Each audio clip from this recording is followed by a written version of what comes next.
ਲਓ ਜੀ welcome back ਡੇ 2 ਜਿਸ ਦੇ ਆਪਾਂ ਹਾਜ਼ਰ ਹੋ ਗਏ ਜੀ ਭਰਾਵਾਂ ਦੇ ਨਾਲ। ਤੇ ਅੱਜ ਭਾਜੀ ਨੇ ਸਾਨੂੰ ਕਰਨਾ ਇੱਕ ਪੈਗੀ ਸਪੌਟ ਨਾਂ ਦਾ ਕੋਈ ਸਪੌਟ ਆ ਨਹੀਂ ਪੈਗੀ ਸਕੋਵ ਪੈਗੀ ਸਕੋਵ। ਲਓ ਜੀ ਪੈਗੀ ਸਕੋਵ ਉਸ ਤੋਂ ਪਹਿਲਾਂ ਆਪਾਂ ਇੱਕ ਬੀਚ ਲੱਗ ਜਾਵਾਂਗੇ ਫਿਸ਼ਰਮੈਨ ਕੋਵ। ਓਕੇ ਪਹਿਲਾਂ ਕੋਵ ਬਹੁਤ ਓਕੇ ਮੈਂ ਕੋਪ ਇੱਥੇ ਬੜੀ ਆਪਣੇ ਪੁਰ ਹੁੰਦੇ ਹੁਸ਼ਿਆਰਪੁਰ ਗੁਰਦਾਸਪੁਰ ਇੱਥੇ ਕੋਪ ਨੇ ਸਮਝ ਗਏ ਸੋ ਹੁਣ ਭਰਾ ਨੇ ਕਿਹਾ ਵੀ ਆਪਾਂ ਪਹਿਲਾਂ ਜਾਣਾ ਸ਼ਾਇਦ ਬੀਚ ਜਾਵਾਂਗੇ ਪਹਿਲਾਂ ਬੀਚ ਜਾਵਾਂਗੇ ਜੀ ਮਾਹੌਲ ਵੀ ਨੇ ਮੀਂਹ ਦਾ ਜੇ ਮੀਂਹ ਨਾ ਹੋਇਆ ਤਾਂ ਫਿਰ ਸਿੱਧਾ ਪੈਗੀ ਸਕੋਪ ਲਾਵਾਂਗੇ ਨਾ। ਠੀਕ ਹੈ ਜੀ ਚਲੋ ਫਿਰ ਤੁਹਾਨੂੰ ਘੁੰਮਾਂਗੇ ਮਾਲ ਆਹ ਜਿਹਦੇ ਲੋਕਾਂ ਫਿਰ ਮਾਲ ਘੁੰਮਾਂਗੇ ਤੇ ਬਾਕੀ ਤਾਂ ਵੈਸੇ ਮੈਨੂੰ ਸੜਕ ਦਾ ਹੀ ਬੜਾ ਮਜ਼ਾ ਆਉਂਦਾ ਲੱਗਦਾ ਵੀ ਕਿਤੇ ਸੜਕ 'ਚ ਘੁੰਮਣ ਦੇ ਬਹੁਤ ਵਧੀਆ ਵਿਊ ਨੇ। ਚਲੋ ਮਿਲਦੇ ਆਪਾਂ ਉੱਥੇ। At least it was worth a try.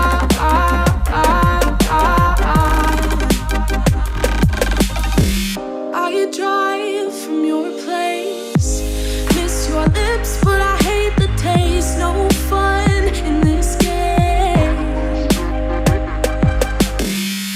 I will call our bluff, 'cause using bodies isn't good enough. Slow down, this ain't love. Well, we fell apart just in time. Ooh, you say at least it was worth a try.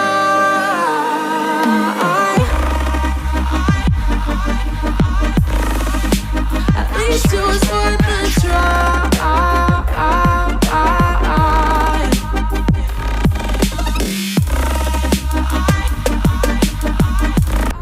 ਲਓ ਜੀ ਇਹ ਉਹ area ਜਿੱਥੇ America ਤੇ Europe import support ਦਾ ਕੰਮ ਕਰਦੇ ਆ। ਇੱਧਰਲੇ ਗੱਡੀਆਂ ਲੱਗੀਆਂ ਸਾਰੀਆਂ ਅਮਰੀਕਨ ਨੇ ਇਹ ਸਾਰੀ ਯੂਰਪੀਅਨ ਗੱਡੀਆਂ ਨੇ ਹਨਾ। At least it was worth a try. ਜੀ ਬਸ ਤੁਸੀਂ ਬਰਾਊਜ਼ ਵਾਸ਼ ਕਰੋਗੇ ਹੋਲਡ ਕਰਨਾ ਸੋਨਾ ਡਿੱਗ ਪਏ ਕਿਤੇ। ਲਓ ਜੀ ਅਸੀਂ ਵਾਸ਼ਿੰਗ ਵਾਲੇ ਟੈਂਕ ਦੇ ਅੰਦਰ ਆ ਗਏ। ਗੱਡੀ ਸਾਡੀ ਚੱਲੀ ਹੁਣ ਹੋਣ ਲੱਗੀ ਸ਼ੁਰੂ ਸ਼ੀਸ਼ੇ ਸਾਡੇ ਬੰਦ ਹੈ ਜੀ। ਤੇ ਲਓ ਜੀ ਇੱਥੇ ਹੁਣ ਚੱਲਣਗੀਆਂ ਮਸ਼ੀਨਾਂ ਕਿਉਂਕਿ ਗੱਡੀ ਸਾਡੀ ਬਹੁਤ ਗੰਦੀ ਸੀ ਤੇ ਖਲੋਤੀ ਹੋ ਗਈ ਸੀ।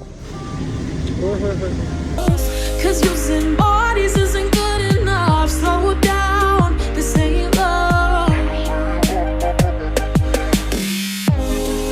Well, we fell apart just in time. Ooh, you say at least it was worth a try.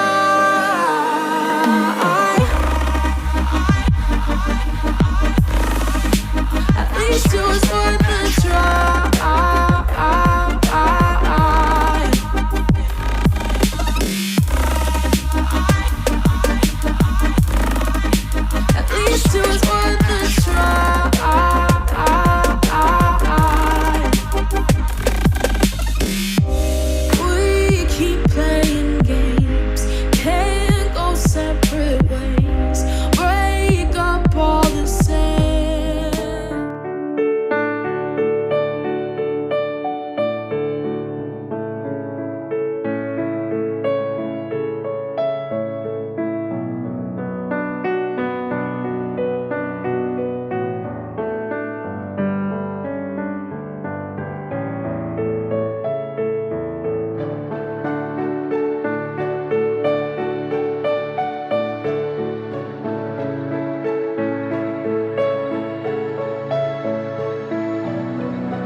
ਲੱਗਦਾ ਵਾ ਨਾ ਜੇ ਤੈਨੂੰ ਉਹ ਵੀ ਲੱਗਦਾ ਵਾ ਕੋਈ ਗੱਲ ਨਹੀਂ ਉਹ ਨਵੇਂ ਜਿਵੇਂ ਆਏ ਨਾ ਥੋੜਾ ਜਿਹਾ ਮੈਂ ਕਿਹਾ ਠੰਡ ਤੋਂ ਬਚੋ ਕਿਉਂਕਿ ਠੰਡ ਹੋ ਵੀ ਗਈ ਆ ਤੇ ਕਾਫੀ ਹੋ ਗਈ ਆ ਠੰਡ ਤੇ ਆ 2-4 ਦਿਨ ਤੇ ਨਾ ਜਿਵੇਂ ਹੁਣ ਸਕੂਲ ਛੱਡਣ ਗਏ ਲੈਣ ਗਏ ਜਾਂ ਬਾਹਰ ਖੋਸਤੇ ਗਏ ਬੰਦਾ ਸੋਚਦਾ ਕੋਈ ਗੱਲ ਨਹੀਂ ਨਹਾ ਕੇ ਨਿਕਲਿਆ ਬੰਦਾ ਬਾਹਰ ਹਨਾ ਉਹਦੇ ਚ ਆਪਣੇ ਆਪ ਨੂੰ ਕਵਰ ਰੱਖਣਾ ਜਿਹੜੇ ਬੰਦੇ ਨੂੰ ਪ੍ਰੋਬਲਮ ਜਿਵੇਂ ਮੈਨੂੰ ਆ ਤੇ ਮੈਨੂੰ ਜ਼ਿਆਦਾ ਰੱਖਣਾ ਪੈਂਦਾ ਵਾ ਉਹ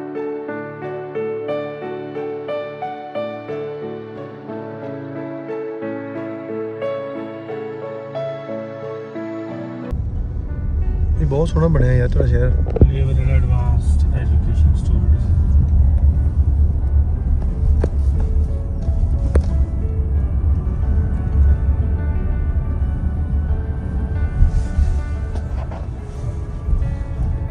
ਇਹਦਾ ਰਾਈਡਰ ਹੈ ਛੁੱਟੀ ਕਰ ਜਿਹੜੀ ਨੈਰੋਗੇ ਚੱਲਦੀ ਨਾ ਇੱਥੇ ਜਿਹੜੀ ਪਰੜੀ ਬਹੁਤੀ ਦੂਰ ਨਹੀਂ ਲੱਗੀ ਹੁੰਦੀ ਹੈ ਆਹੋ ਇਹ ਚੱਲਦੀਆਂ 60-70-80 ਦੇ ਕੰਮ ਦੇ ਓਕੇ ਕਿੱਥੋਂ ਅੰਡਰਗਰਾਉਂਡ ਉਹ ਲੋਈ ਸੋਹਣਾ ਸੁੰਦਰ ਵੀ ਆ ਗਿਆ ਨਾ ਉਹ ਕੋਈ ਟਾਪੂ ਵੀ ਆ ਗਿਆ ਉਹ ਆਪਣਾ ਸ਼ੈਪ ਉਹ ਲੱਗ ਗਿਆ ਟਾਪੂ ਨਾ ਕਿੰਨਾ ਵਧੀਆ ਆ ਯਾਰ ਨੂੰ ਕਹਿੰਦਾ ਇੱਥੇ ਕਿਤੇ ਲੱਗੇ ਕਰੂਜ਼ ਜਗ੍ਹਾ ਨਹੀਂ ਆਪਣੀ ਖਲੋਣ ਦੀ ਆਵੇ ਕਰੂਜ਼ ਦਾ ਸਿਰ ਤੇ ਆਵੇ ਸਿਰ ਦੇ ਚਲੋ ਯਾਰ ਜਿਹੜਾ ਵਿਊ ਤੁਹਾਨੂੰ ਦਿਖ ਰਿਹਾ ਸਾਰਾ ਕਰੂਜ਼ ਆ ਜੀ ਆ ਬਿਲਡਿੰਗ ਨੇ ਅਗਲੇ ਆਪਣੇ ਕਿਲੇ ਆਪਣੇ ਕਰੂਜ਼ ਲੱਗਾ ਹੋਇਆ ਆ ਸਾਰਾ ਟੋਟਲੀ ਕਰੂਜ਼ ਆ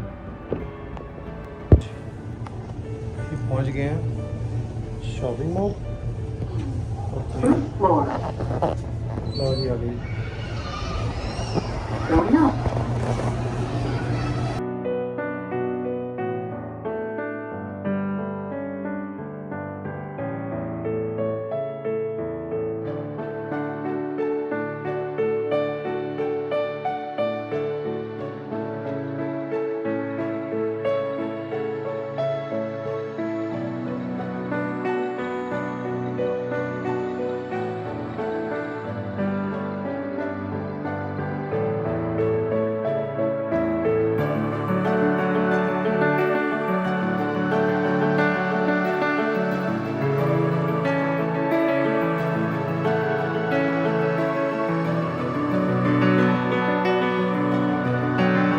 ਲਓ ਜੀ ਅਸੀਂ ਪਹੁੰਚੇ ਹਾਂ ਲੇਕ ਦੇ ਉੱਪਰ ਤੇ ਸਾਡੇ ਪਿੱਛੇ ਨਾ ਭੁਲੇਖਾ ਪੈ ਗਿਆ ਬੰਦਿਆਂ ਨੂੰ ਵੀ ਛਤਰੀ ਕਹਿੰਦੇ ਪਿੰਕ ਸੀ ਛਤਰੀ ਸਾਡੀ ਬਲੂ ਕਲਰ ਦੀ ਸੀ ਪਰ ਉਹ ਸੋਨੂੰ ਭਾਜੀ ਕਹਿੰਦੇ ਵੀ ਨਹੀਂ ਤੀ ਪਿੰਕ ਕਲਰ ਦੀ ਹੁੰਦੀ ਹੈ ਭਾਜੀ ਦਾ ਹੈ ਤੇ ਬਲੂ ਹੀ ਆਪਾਂ ਲੱਗੇ ਦੋਰ ਪਿੰਕ ਦਾ ਹੀ ਪਤਾ ਨਹੀਂ ਕਿਉਂ ਆਉਣਾ ਹੈ ਨਾ ਬਾਕੀ ਓਵਰਆਲ ਵੇਖੋ ਸ਼ਾਰਟ ਕੱਢੋ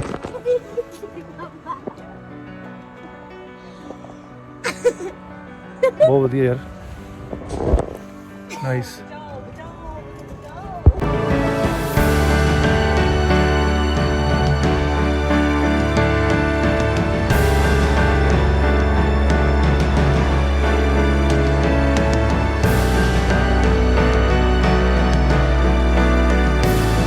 ਸਾਰੀ ਜਾਇਦਾਦ ਦਾ ਵਾਰਿਸ ਕੌਣ ਬਣੂਗਾ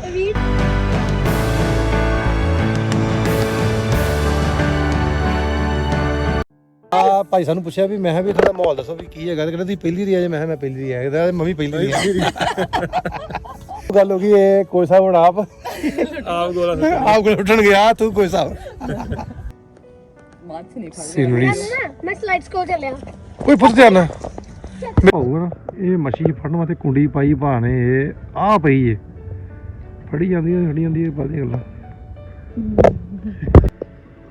ਕੋਈ ਸਭ ਕਰੂਜ਼ ਲੱਗਾ ਜੇ ਨਾਰਵੇ ਕਰੂਜ਼ ਲਾਈਨ ਹਨਾ ਆ ਤੁਰਨੀ ਵਾਲਾ 6 ਮਿੰਟ ਬਾਅਦ ਤੁਰ ਪੈਣਾ ਹੈ ਸਾਡੇ ਭਾਈ ਸਾਹਿਬ ਨੇ ਕੋਚ ਸਾਹਿਬ ਕਹਿੰਦੇ ਵੀ ਅਸੀਂ ਸ਼ਿਪ ਵੇਖ ਕੇ ਜਾਣਾ ਤੇ ਉਹ ਸ਼ਿਪ 'ਚ ਆ ਗਿਆ ਕੁਝ ਨਾ ਮਜ਼ਾ ਆ ਰਿਹਾ ਸ਼ਾਬਾਸ਼ ਗੁੱਡ ਜੌਬ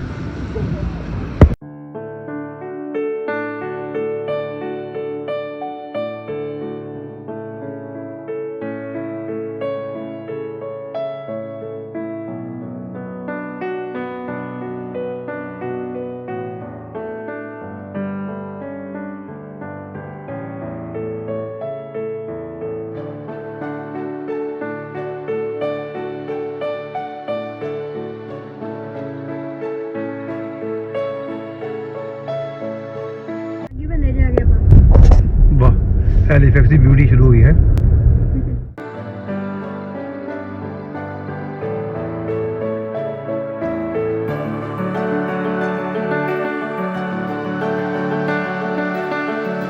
ਤੇ ਹੋਰ ਸਲਾਈਡਾਂ ਵੀ ਹੈਗੀਆਂ ਮਨੋ ਗੋਲ ਗੋਲ ਜਿਹੜਾ ਘੁੰਮਦਾ ਝੂਲਾ ਜਿਹੜਾ ਫੇਅਰ ਹੀ ਇੱਥੇ ਤੇ ਲੱਗਾ ਸੀ ਆਪਾਂ ਫੇਅਰ ਲੱਗਾ ਜਿਹੜਾ ਉਹ ਆਏ ਉਹ ਟੈਂਪਰੇਰੀ ਹੁੰਦਾ ਫੇਅਰ ਵਾਲੇ ਮੈਦਾਨ ਬਣੇ ਪਏ ਪਾਪਾ ਇੱਕ ਚੀਜ਼ ਹੈ ਹਾਂਜੀ ਵਾਪਸ ਲੈਣ ਨਹੀਂ